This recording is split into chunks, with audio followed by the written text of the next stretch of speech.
Bom, quando se fala em estatística, provavelmente vocês já lidaram com boa parte do que eu apresentei para vocês no plano de aula, boa parte do que se metrifica ou se utiliza como apresentação visual, mas a gente tem que entender, e vocês provavelmente têm esse conhecimento, de qual é o principal pressuposto ou pressuposto para a gente conseguir ter dentro de uma chuva de dados que a gente tem hoje, seja na internet, ou seja numa empresa, ou seja em algum outro local que a gente tenha realizado uma pesquisa, uma coleta de dados, em como é que a gente consegue lidar com esses dados e transformá-los em alguma informação.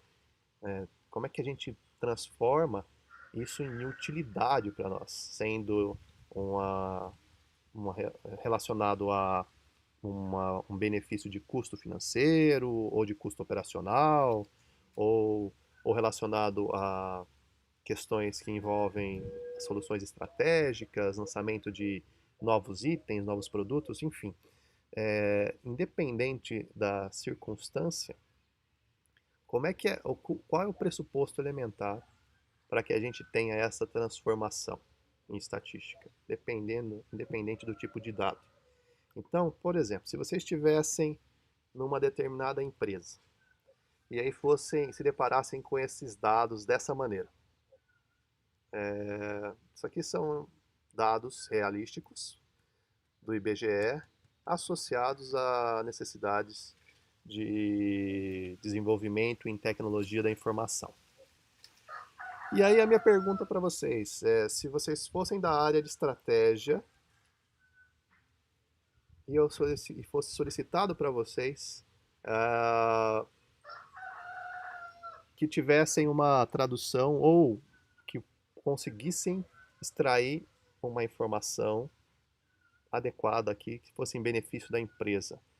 A maneira como os dados estão apresentados seria viável? Vocês acham que é adequado para se tomar uma decisão estratégica, se fazer uma análise? Tem informação já pronta do jeito que esses dados estão aqui? Pega.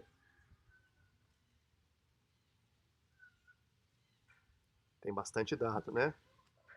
Então veja que eu tenho aqui um arquivo CSV, né, um Common Separate Value, é, mas eu consigo mexer no Excel com isso, mexer em qualquer programa, um R ou qualquer outro arquivo. Nossos galos hoje estão de brincadeira aqui comigo, hein?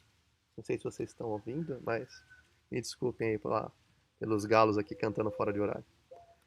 Mas a questão é, para vocês pensarem nesse aspecto, né, quando o dado não está pronto,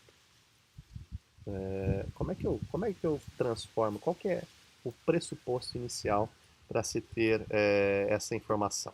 Então, tendo essa ideia aqui, essa enxovalhada de informações, esse exemplo, eu gostaria agora que vocês refletissem sobre isso e respondessem aquele questionário acessando através desse link que está no canal Introdução à Estatística, dentro da nossa disciplina de Estatística. Então selecionem por gentileza lá o link e eu vou dar um tempinho para vocês refletirem sobre isso, de 10 a 15 minutos, tá bom? Então pensem a partir da pergunta lá, tentem não ser imediatistas, né? Eu tenho certeza que vocês, olhando o exemplo que eu apresentei e e vendo a pergunta que está lá disponível, vocês conseguem entender qual é o pressuposto que eu fiz aqui já o questionamento inicial de sair de um dado e ter uma informação.